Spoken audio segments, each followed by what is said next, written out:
Shalom, bagaimana kabarnya? Saya harap saudara hari ini dalam keadaan sehat. Mari kita duduk di hadapan Tuhan dan mencoba untuk mendengar apa pesan Tuhan hari ini. Kami bersama di dalam MIC Church terus mendoakan saudara agar di tahun ini gereja Tuhan semakin bertumbuh, semakin banyak keluarga takut akan Tuhan, dan semakin banyak orang yang menaruh pengharapan di dalam Tuhan. Sudah siapkah saudara untuk menerima firman Tuhan? Mari kita satu hati dalam doa. Terima kasih Tuhan untuk kesempatan hari ini. Kami mau berdoa Tuhan biar setiap benih yang ditanam Tuhan menjadi buah yang manis dalam kehidupan mereka Tuhan. Di dalam nama Yesus, amin. Hari ini kita akan melanjutkan seri minggu lalu, Don't Worry, Be Happy. Kalau saudara belum nonton, coba diklik dulu video minggu lalu. Rasa khawatir atau anxiety mungkin menjadi pikiran banyak orang saat-saat ini. Khawatir akan masa depan, khawatir akan pekerjaan atau bisnis, khawatir akan pasangan hidup, khawatir akan keuangan, dan masih banyak lagi. Kita belajar melalui kitab Filipi, bagaimana supaya tidak khawatir. Mungkin beberapa dari kita bilang, it's okay not to be okay, tapi tetap saja khawatir. Kenapa begitu? Karena khawatir itu bukan sesuatu yang otomatis saudara bisa set seperti tombol on off. Rasul Paulus mengajarkan bahwa supaya jangan khawatir, ada hal yang harus dikerjakan.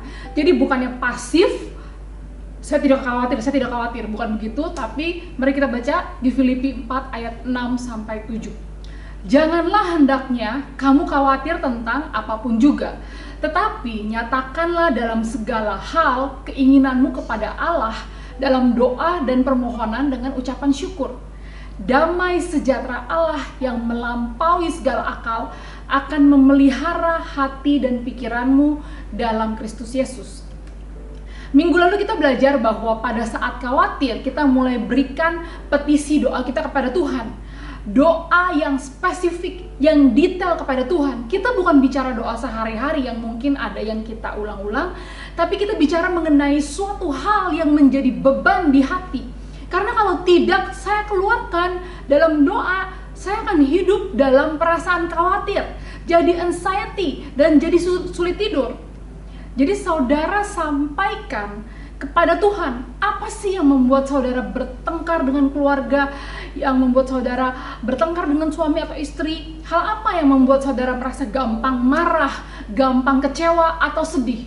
Hal apa yang membuat saudara merasa berat dalam menjalankan hari-hari ini? Sampaikan semuanya itu dengan spesifik dalam doa dan pengucapan syukur. Kemudian, apa yang terjadi pada saat saudara lakukan ini? Ayat 7 katakan, damai sejahtera Allah yang melampaui segala akal akan memelihara hati dan pikiranmu dalam Kristus Yesus. Jadi pada saat saudara khawatir, saudara mulai doa dengan spesifik dan dengan pengucapan syukur, maka damai sejahtera Allah akan memelihara hati dan pikiran kita. Peace of God will guard your mind. Ini seperti Tuhan menempatkan tentaranya di depanmu sehingga si jahat tidak akan bisa mendapatkan otoritas atas hati dan pikiranmu. Yohanes 16 ayat 33 katakan, dalam dunia ini pasti akan menghadapi masalah. Tapi kuatkanlah hatimu, aku telah mengalahkan dunia. Tidak ada masalah di dunia ini yang tidak bisa Tuhan selesaikan. Damai sejahtera Tuhan akan datang pada saat kita mau serahkan kepada Tuhan. Kita berdoa dengan spesifik dan dengan pengucapan syukur. Saudara akan tahu Tuhan menjawab doa saudara bukan karena masalah sudah selesai atau penyakit sudah sembuh, tapi karena ada damai sejahtera Allah. Pada saat kamu tenang, padahal masalah masih ada, penyakit masih ada, cicilan masih ada, tapi ada damai sejahtera Allah yang melampaui segala akal yang menjaga hati dan pikiran saudara. Saudara mungkin gak ngerti gimana, tapi yang pasti saudara menjadi lebih tenang. Kita tidak mau damai sejahtera Allah itu ada hari ini tapi besok hilang. Bagaimana caranya supaya kita bisa tetap menjaga damai sejahtera kita? Filipi 4 ayat 8, jadi akhirnya saudara-saudara, semua yang benar, semua yang mulia, semua yang adil, semua yang suci, semua yang manis, semua yang sedap didengar, semua yang disebut kebajikan dan patut dipuji, pikirkanlah semuanya itu. Untuk menjaga damai sejahtera kita tetap ada, Kita harus menjalankan hidup kita dengan memikirkan hal yang benar, yang mulia, yang adil, yang suci, yang manis, yang sedap didengar, yang disebut kebajikan dan patut dipuji. Pikiran saudara itu harus seputar ini. Damai sejahtera kita hilang pada saat kita memikirkan hal yang tidak benar, yang tidak suci, yang tidak sedap didengar. Kita harus menjaga hati dan pikiran kita dari segala kontaminasi dunia. Kalau kita tinggal di dalam Kristus dan firman-Nya, maka damai sejahtera Allah akan membanjiri hati kita yang lagi susah. Tinggal di dalam Kristus. Banyak dari kita menghilangkan damai sejahtera Allah karena kita terlalu lama kita tinggal, kita berdiam di tempat yang tidak seharusnya.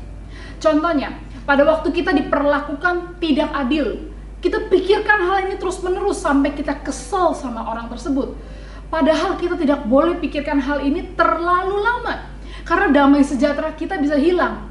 Kita harus melatih hati dan pikiran kita di hal yang boleh dipikirkan kalau kita mau menjaga damai sejahtera Allah tetap ada. Bagaimana caranya kita supaya tidak khawatir? Yang pertama, bersukacita senantiasa. Yang kedua, berdoa dengan spesifik dan pengucapan syukur. Yang ketiga, kita harus jaga pikiran. Pikirkan apa yang boleh dipikirkan. Dan yang terakhir, yang keempat adalah lakukan hal ini. Hal ini di Filipi 4 ayat 9. Dan apa yang telah kamu pelajari, dan apa yang telah kamu terima, dan apa yang telah kamu dengar, dan apa yang telah kamu lihat padaku, lakukanlah itu. Maka Allah sumber damai sejahtera akan menyertai kamu. Lakukanlah itu. Lakukan apa? Hal yang telah kamu pelajari, terima, dengar, dan lihat dari Rasul Paulus. Praktekkan semua hal yang sudah kita pelajari melalui hidup Rasul Paulus. Dengan kata lain, kita menjadi orang yang gampang khawatir, mungkin karena kita bergaul dengan orang-orang yang gampang khawatir. Kalau saudara bergaul dengan orang yang tidak tahu cara bersuka cita, tidak tahu cara berdoa dalam masalah, tidak tahu cara berdiam di pikiran yang benar, maka tidak heran kalau level kekhawatiran atau level anxiety saudara semakin tinggi. Apakah teman sepeda saudara, teman gym, teman ngopi, teman hangout saudara mempraktekkan apa yang Rasul Paulus lakukan pada waktu di dalam masalah? Kalau tidak ada satupun yang bisa mereka lakukan, maka tidak heran kalau saudara juga jadi gampang khawatir. Hati-hati dengan siapa saudara bergaul. Rasul Paulus katakan, belajar bagaimana saya dealing dengan masalah saya. Bagaimana sikap si Rasul Paulus waktu di penjara, bagaimana sikap saya, Rasul Paulus waktu hadapi orang yang waktu itu ngomongin dia di belakang. Karena Rasul Paulus ini suka keluar masuk penjara, dia nggak tahu kapan bisa keluar. Sehingga ada teman sepelayanan bukannya ikut mendoakan, tapi mulai menyebarkan gosip, mulai meragukan pelayanan Paulus, sehingga menimbulkan perpecahan di dalam gereja di Filipi. Belajar dari aku, kata Paulus, dan pakai dalam hidupmu. Beberapa dari kita setelah mendengar khotbah don't worry be happy, dan hari ini jangan khawatir, tenang saja, level damai sejahtera kita ini lagi tinggi-tingginya. Tapi setelah habis ini, kalau saudara mulai buka sosial media, mulai buka berita, mulai hangout sama teman yang akan ajarkan segala sesuatu yang berlawanan dengan khotbah ini, kemudian sukacita saudara jadi hilang, anxiety, kekhawatiran datang lagi. Saudara akan bertemu dengan orang-orang yang tidak akan memberikan saran yang spiritual, tapi saran yang duniawi. Pada saat saudara khawatir, akan ada yang bilang, oh saya pernah minum obat ini, dan berguna tuh buat saya jadi tenang. Atau dia pernah bertemu dengan dokter ini, yang bisa membuat kamu menjadi waras kembali. Kemudian saudara akan bertemu dengan orang-orang yang mungkin hobinya sama dengan saudara, tempat tinggalnya sama, atau kerjaannya sama, lifestyle-nya sama. Kemudian saudara akan ikut saran orang tersebut, padahal kerohaniannya belum tentu sama. Kita mesti bergaul dengan orang-orang yang connect atau dekat sama Tuhan. Apa yang terjadi pada saat kita mempraktekkan, kita lakukan hal yang diajarkan oleh Rasul Paulus, maka Allah sumber damai sejahtera akan menyertai kamu. Tadinya pada saat kita doa dengan permohonan dan dengan ucapan syukur, ada damai sejahtera Allah yang akan menjaga hati dan pikiran kita. Kita naik level untuk dapat akses protection, yaitu ada damai sejahtera Allah yang menjaga hati dan pikiran kita. Tapi pada saat kita pikirkan semua hal yang boleh dipikirkan dan kita lakukan apa yang sudah dipelajari melalui hidup Paulus, maka Allah sumber damai sejahtera akan menyertai kita. Allah sendiri yang akan menyertai kita. Kita mendapatkan akses kepada Allah secara pribadi, yaitu sang sumber damai sejahtera yang tidak ada di dunia, yang bisa memberikan kita perkataan yang bisa membuat kita tenang. Kita tidak mau hidup dalam kekhawatiran. Jangan khawatir, tenang saja. Kalau ketakutan, kekhawatiran, anxiety mulai datang, maka mulai berdoa. Berdoa dengan spesifik dan dengan ucapan syukur.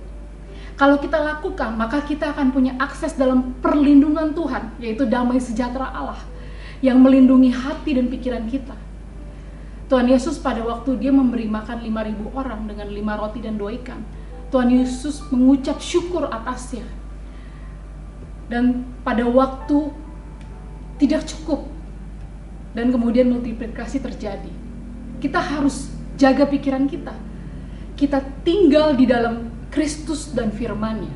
Dan yang terakhir, kita mempraktekkan apa yang sudah kita pelajari melalui hidup Paulus. Kita harus berhati-hati dalam memilih pergaulan. Kalau kita lakukan semuanya itu, maka Allah sumber damai sejahtera yang akan menyertai kita. Izinkan saya berdoa untuk saudara. Terima kasih Tuhan untuk hari ini Tuhan, hamba-Mu percaya Tuhan akan ada semakin banyak saksi-saksi Kristus yang mulai mempraktekkan apa yang mereka dengar hari ini Tuhan.